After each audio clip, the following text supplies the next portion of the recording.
सूरह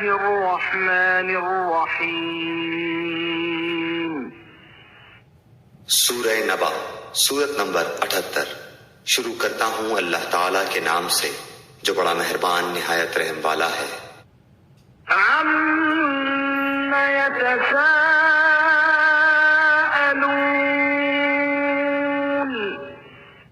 ये लोग किस चीज के बारे में पूछगछ कर रहे हैं? अन्नबइल अज़ीम, उस बड़ी खबर के मुताल्लिक अल्लज़ी हुम फ़ीहि मुख्तलिफ़ून, जिसके बारे में ये इख्तिलाफ कर रहे हैं। इससे क़यामत और आखिरत मुराद है। काफिर लोग क़यामत के बारे में तरह तरह की बातें बनाया करते थे। कोई उसका मजाक उड़ाता, कोई उसके खिलाफ दलीलें पेश करता, कोई मुसलमानों से उसकी तफसीलात के बारे में सवाल करता, और सवाल करने का मकसद हक की तलाश नहीं बल्कि इस्तेहज़ा होता था। इन आयतों में उनके इसी तर्ज अमल की तरफ इशारा है। इसके बाद अल्लाह ताला ने कायनात में फैली हुई अपनी कुदरत की निशानियों का जिक्र फरमाया है कि जब तुम ये मानते हो कि ये सब कुछ अल्लाह ताला ने पैदा फरमाया है, तो उसकी ये कुदरत तस्लीम करने में तुम्हें क्यों मुश्किल पेश आ रही है कि वो इस आलम को एक मर्तबा खत्म करके दोबारा पैदा फरमा देगा। कल्ला सयअलमून, यकीनन ये अभी जान लेंगे। सुम्मा कल्ला सयअलमून, फिर बिल यकीन इन्हें बहुत जल्द मालूम हो जाएगा। अलम नजअलिल अर्द मिहादा, क्या हमने जमीन को फर्श नहीं बनाया? वल जिबाल औतादा, और पहाड़ों को मीखें नहीं बनाया? वखलकनाकुम अज़वाजा, और हमने तुम्हें जोड़ा जोड़ा पैदा किया। वजअलना नौमकुम सुबाता, और हमने तुम्हारी नींद को आराम का सबब बनाया।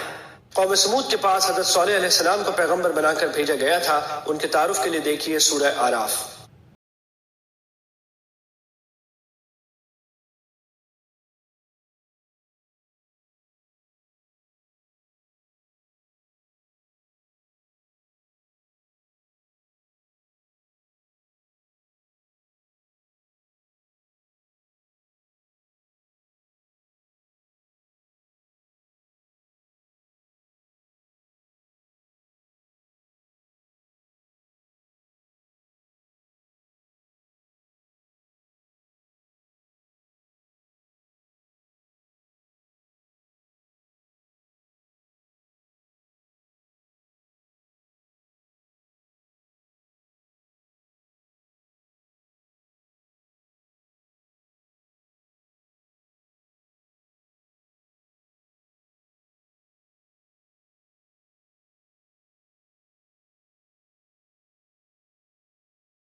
अनकरीब आने वाले अजाब से डरा दिया और चौकन्ना कर दिया है, जिस दिन इंसान अपने हाथों की कमाई को देख लेगा और काफर कहेगा कि काश मैं मिट्टी हो जाता।